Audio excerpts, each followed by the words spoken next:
Vamos a tener ahora una gran entrevista telefónica. Tenemos aquí en comunicación telefónica con el dirigente del MT, del Movimiento de Trabajadores Exclusivo Excluidos. excluidos del Partido Bonaerense de La Matanza, Juan Tevez. Hola Juan, ¿cómo estás? Hola, ¿cómo les va? Un gusto. Un gusto. Muy bien, muy bien. Primero vamos ahora a arrancar la entrevista. ¿Qué balance estás haciendo sabiendo que ya quedan pocas horas para el cierre de campaña para las elecciones, las PASO, las primarias abiertas simultáneas obligatorias? ¿Qué balance hacen de la campaña por parte del Frente Unión por la Patria en esta elección? Bien, para dejar claro, nosotros somos una de las listas de Unión por la Patria, ¿no? La lista 134B, porque Unión por la Patria tiene internas, ¿no? Por un lado va el señor Sergio Massa y por el otro lado va el señor Juan Grabois. Nosotros vamos con la lista, impulsamos la lista de Juan Grabois, así que nuestra campaña o el balance que podríamos hacer es particularmente sobre esa lista, ya que podríamos decir que son bastante diferentes, tanto en la composición y el mensaje, sino en el tipo y en la condición de financiamiento de la misma. El balance es bastante negativo, podríamos decir que era excelente hasta el día de ayer y hasta el día de hoy, por los acontecimientos públicos, pero hemos hecho una campaña a pulmón, centralmente, con un sistema de aporte público que nos permitió, digamos, juntar un poco de dinero, muy poco dinero, para poder garantizar cierta estructura nacional, y el 90% de la campaña fue realizada por la militancia y por las organizaciones de base a lo largo y ancho del país, con muchas iniciativas de carácter audiovisual, con muchas iniciativas en términos comunicacionales, pero centralmente con mucho esfuerzo y mucho trabajo de toda la militancia a nivel nacional. Sin muchas pompas en los actos, sin muchos recursos para carteles, sin grupos pagos para que pinten, todo a pulmón y todo con esfuerzo, ya que la irrupción particularmente nuestra en el marco de la interna no fue una decisión que se estaba trabajando con mucho margen de anticipación, sino que, como habrán visto públicamente, el día que se da lo que nosotros llamamos golpe de palacio y se cambia la opción de Guado de Pedro por Sergio Massa, ese mismo día nosotros definimos sostener la candidatura de Juan e ir a internas contra Massa. Así que había que armar una estructura de carácter electoral que no teníamos en 24 horas, literalmente, y juntar 35.000 avales en 24 horas para poder presentar la lista, cosa que hicimos, pero bueno, no contábamos, digamos, no era una definición preexistente que nos permitiría prepararnos, construir, digamos, toda la estructura necesaria para afrontar la campaña. No obstante eso, el recibimiento que tuvo Juan en los diferentes estadios de la campaña fue increíble, tanto en el interior del país, actos masivos en Mendoza, en Córdoba, en Tucumán, etcétera, como en las actividades que se fueron realizando hasta hace unos días en el conurbano bonaerense. Así que podríamos decir que el balance, bueno, es muy bueno. Ayer íbamos a tener un cierre en el Club Malvinas Argentinas, que tuvimos que suspender por lo que aconteció con Morena y centralmente por el vínculo que nosotros teníamos con ese caso, ¿no? Juan, Sebastián Forelli te habla. Quería preguntarte, ¿Cómo estás, Sebastián? ¿qué le aporta Juan Grabois, qué le aporta, digamos, la lista justa y soberana a la coalición, digamos, a la coalición de Unión por la Patria? Bien, ¿qué le aporta? Bueno, yo creo que le aporta más que a la coalición, le aporta al conjunto, ¿no? En principio le aporta una cierta frescura a la coalición, ya que lamentablemente, medio que como en sintonía, podríamos decir, con el resto del arco político, la coalición eligió hacer un giro hacia la derecha y elegir nuevamente un candidato conservador. Eso puso en crisis a un sector muy importante de la militancia, que es centralmente la militancia que sostiene, digamos, el cotidiano de la coalición, que habla con la gente, que genera actividades, que construye un proyecto, etcétera. Yo creo que eso por un lado. Por el otro lado, me parece que el programa planteado en el marco del debate público por parte de Juan es un programa que se viene trabajando, pero históricamente desde otro perfil, del perfil de las organizaciones sociales, del perfil de las organizaciones de base, no como un programa de país, no como una plataforma electoral. Yo creo que esa es parte de una novedad y es parte de un aporte muy importante que la agenda de tierra, techo y trabajo y la agenda que vienen construyendo hace 20 años un sector muy importante del campo popular argentino, hoy esté plasmada en el marco de la interna del principal espacio político del país. Yo creo que esa es una de las principales novedades. Y por otro lado, nosotros vemos que hay una crisis de representación muy grande y fundamentalmente en los sectores populares con la política. Digamos, hay un rechazo muy grande de los pobres y de los argentinos en general a la clase política, que eso da pie al crecimiento, digamos, de figuras neofascistas que no vienen de la política institucional, como Milei, pero por otro lado también a fenómenos como el abstencionismo, y yo creo que va a ser uno de los elementos fundamentales de esta PASO, de que la gente no quiere ir a votar. En ese marco, bueno, Juan no viene de la política institucional, no viene de tener cargos públicos, no viene de lo que podría llamarse, digamos, el sector de la clase política. Entonces yo creo que es un elemento también novedoso, ¿no? Generacional, y por otro lado de frescura, de ideas nuevas y de un cierto, podríamos decir, una cierta lupa a los problemas que entendemos que son los estructurales, que son los de acceso a la tierra, de los de acceso al trabajo, de los de acceso al techo, de la situación de los derechos de la mitad de la clase trabajadora, de la cuestión de la seguridad, de la cuestión del ambiente, que no están centrados en la campaña porque no hay muchas propuestas para resolverlo en términos estructurales. Creo que Juan le aporta eso. Y claro, Juan, te pregunta ahora Sofía, y también un saludo para vos. Y yo Hola, Sofía, ¿cómo te va? Muy bien, te quería preguntar, ¿por qué tienen que ir a votar en las PASO por Juan Grabois, algo muy específico e importante para el pueblo? ¿Por qué tienen que ir a votar por la coalición de Juan Grabois? No, yo creo que es fundamental que el conjunto de la sociedad vaya a votar, ¿no? En principio. Yo creo que es la herramienta que hoy tiene la sociedad para poder expresarse políticamente en términos institucionales, ¿no? Después puede expresarse en los medios, puede expresarse en la calle, puede expresarse en una obra de teatro, en donde sea, pero en términos de institucionales y en representativos es fundamental que la gente vaya a votar. Yo creo que el fenómeno de abstencionismo es una alerta para todo el conjunto de la clase política, pero tampoco es un dato positivo, nosotros no lo vemos como un dato positivo. Que la gente se aleje de la posibilidad de elegir a sus representantes es una falla del sistema democrático, ¿no? O sea, es una falla de la política institucional. Y da paso a sectores, discursos que creemos que son muy dañinos y no creemos que logren resolver los problemas estructurales. Ahora, ¿por qué tienen que votar a Justa y Soberana, que es la lista que representa Juan? Yo creo centralmente porque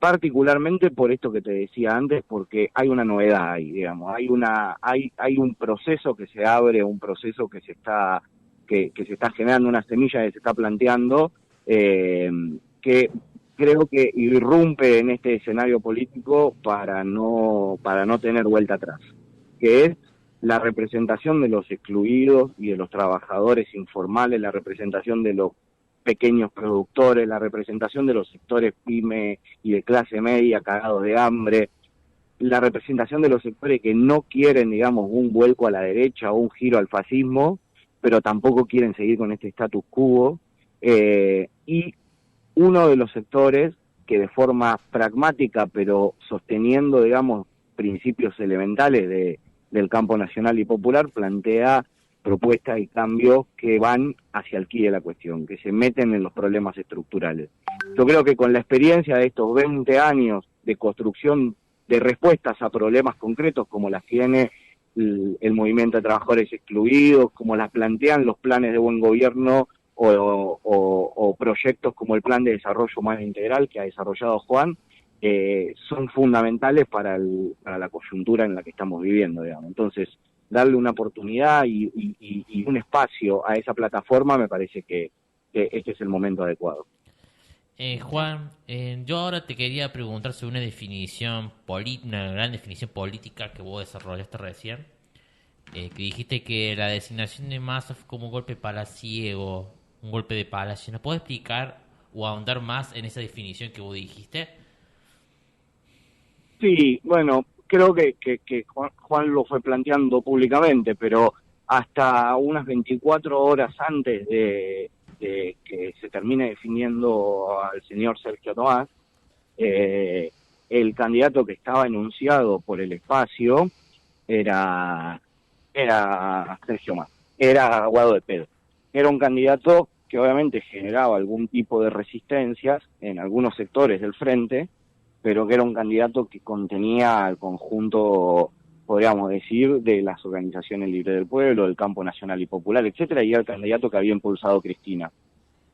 De un momento a otro, sin demasiada claridad e incluso sin explicaciones públicas, el señor Guado de Pedro se le anunció de que se bajaba su candidatura, y casi con un nivel, podríamos decir, bastante evidente de presión, primero por parte de un sector de la Liga de los Gobernadores y por otro lado por parte de un sector de los grupos concentrados, se presionó al grupo más chico, digamos, a quien define, en este caso Cristina, Alberto, Maxi, etcétera, para bajar la candidatura de Guado y para proponer a Sergio Tomás Massa como candidato de unidad, digamos, ¿no? Cuando uno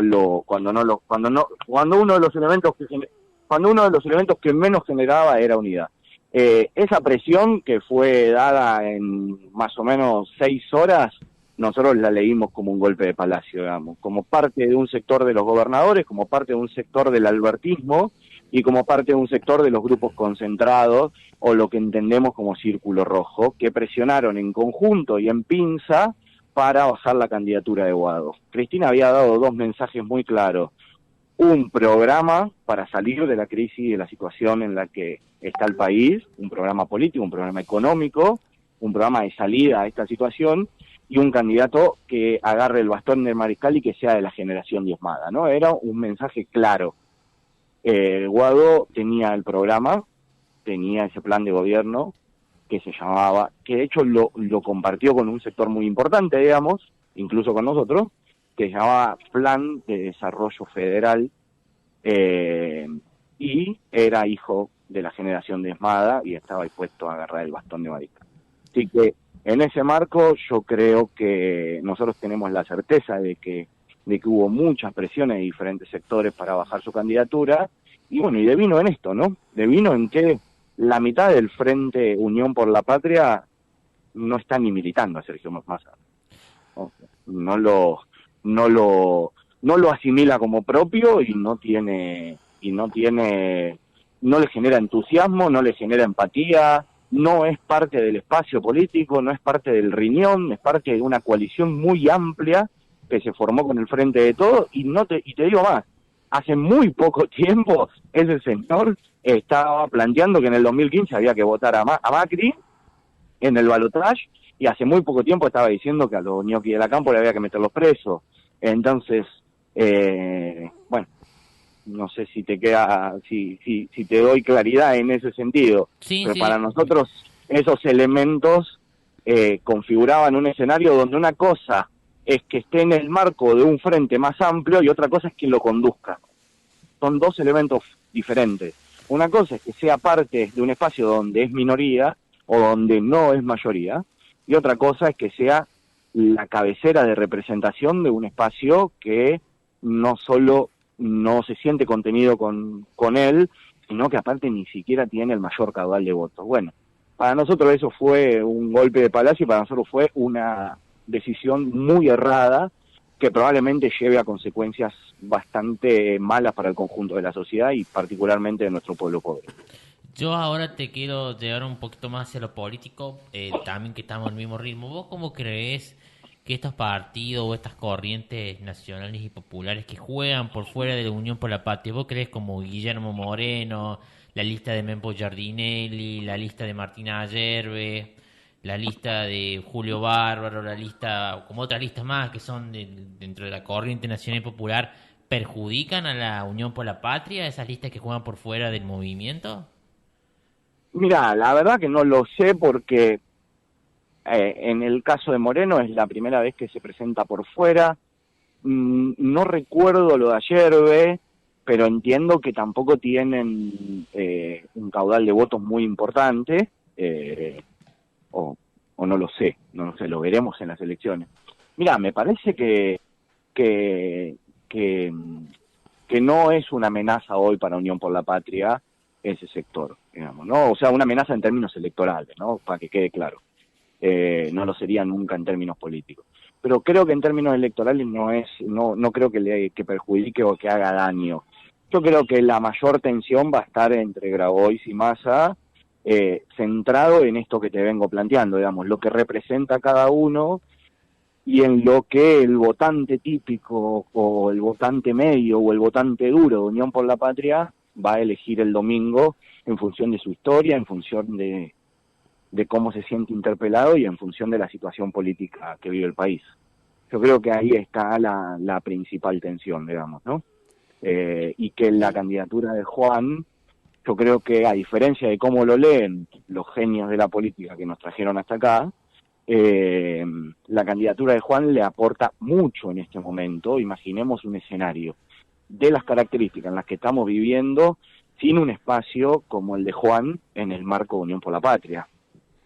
La apatía hubiese sido mucho más grande, la falta de voluntad para salir a militar y a convencer de que no hay que votar a Bullrich o a Larreta hubiese sido mucho más grande, la desmovilización de la base militante, porque una cosa es el aparato, que se mueve con plata, y otra cosa somos nosotros, que somos los militantes, los compañeros que dedicamos nuestra vida a esto.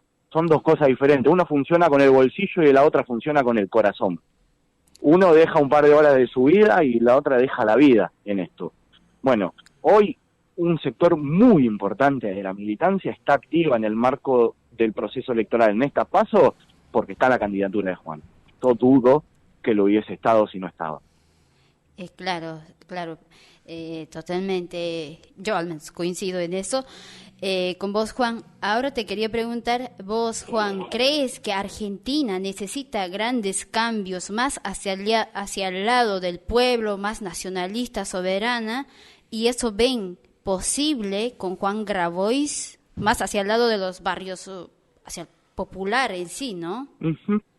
Yo no tengo dudas que Argentina necesita grandes cambios, porque Argentina tiene el 60% de los niños, sus niños y niñas bajo la línea de la pobreza. O sea, que no comen. ¿Entiende eso, no? O sea, más de la mitad de nuestros pibes y pibas en un país que le da de comer a 400 millones de personas en el mundo, no comen. Tiene a más de la mitad de sus trabajadores que viven bajo la línea de la pobreza y tiene millones de indigentes. Por primera vez en la historia, nuestra clase trabajadora con convenio colectivo, que siempre se caracterizó en América Latina por ser casi una perla en términos de derecho, ¿no? Una anomalía continental en términos de derecho, hoy una parte muy importante de ese sector de la clase trabajadora con convenio colectivo de trabajo no llega a fin de mes, por primera vez en la historia. Entonces, a eso le sumás el crecimiento de la violencia social, el crecimiento del narcotráfico, lo que nosotros llamamos narcoestructura, los problemas estructurales que tiene nuestra población en relación al acceso a la integración urbana y a la urbanización de sus barrios, la falta de soberanía, la incapacidad de poder tener control sobre los recursos estratégicos de nuestra nación. Yo creo que ese proceso que plantea Juan en su programa, que planteamos nosotros en el programa, no es un proceso, incluso tiene un nivel de radicalización que podría parecerse a otros procesos en América Latina, a los cuales nosotros miramos con mucho interés. Pero es un proceso necesario. Volver a recuperar la soberanía estratégica de nuestros recursos es un proceso necesario. Incluso es un proceso necesario en los marcos del capitalismo en el que vivimos. Ni siquiera hablar en términos de cambio sistémico. ¿Cómo carajo le vamos a pagar al Fondo Monetario? ¿Con qué? Si no tenemos el control de nuestros recursos naturales que generan divisas en este país. Pero aparte de eso, ¿cómo vamos a mejorar la salud y la educación? Pagándole al Fondo Monetario. ¿Le vamos a pagar al Fondo Monetario una deuda fraudulenta?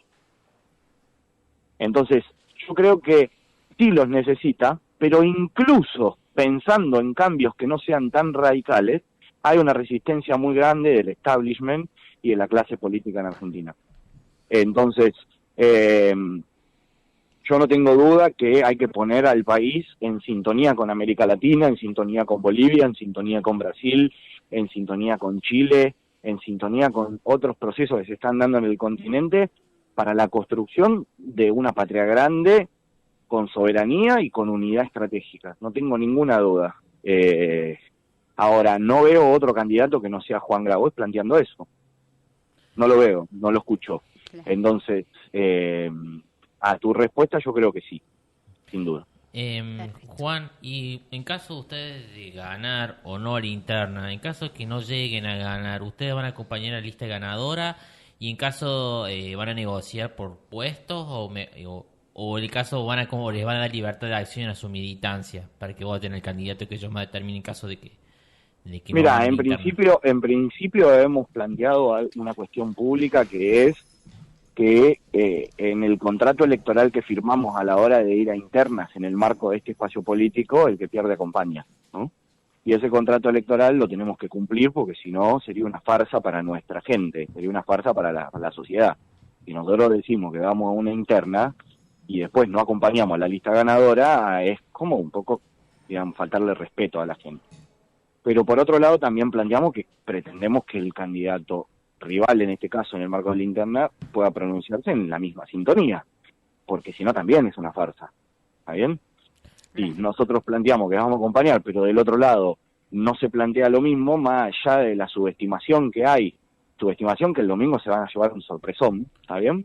Porque una cosa es subestimar, subestimando como nos subestimaban antes, pero otra cosa es subestimar un caudal de votos, un porcentaje importante que pueda llegar a tener Juan Grabois en la elección del domingo. Yo creo que en esa sorpresa van a tener que recular en ese discurso. Y por otro lado, la negociación de cargos y etcétera, no estamos pensando en eso en este momento. Claro. Bueno, Juan, sabiendo que los tiempos radiales son crueles y tiranos como la oligarquía y el círculo rojo argentino, te queremos agradecer un montón por cederle tu tiempo al Multimedio Mordisquito, por ceder tu tiempo por la entrevista. ¿Algunos mensajes, palabras finales que les quieras dejar a toda la audiencia, a todos aquellos militantes del movimiento de trabajadores excluidos de la Argentina que te están escuchando en la entrevista? No, en principio que el domingo vayan a votar con el corazón, con la panza, pero fundamentalmente con la cabeza, que vayan a votar, que es muy importante, digamos, participar del proceso democrático que le costó a nuestro pueblo mucha lucha, mucha sangre, mucho sufrimiento, y que no es gratis, y que por lo menos hasta en homenaje a todo ese proceso vayamos a expresarnos en las urnas. Y por otro lado, que no perdamos, digamos, la fe en nuestro pueblo, digamos, ¿no? Cuando se pierde la fe y la confianza en nuestro pueblo, empieza el proceso de resignación, y ahí, más que lo estratégico, gana el pragmatismo. Y el pragmatismo es una de las peores enfermedades de la política y de la militancia, porque se pierden las ideas estratégicas y ganan los movimientos tácticos. Así que eso. Y muchas gracias a ustedes por la entrevista. Bueno, muchísimas gracias, Juan Tevez, por ceder tu tiempo en Multimedia Mordisquito por la entrevista el día de hoy. Hasta luego. Gracias. Hasta luego. Chao, Chao. Hasta luego.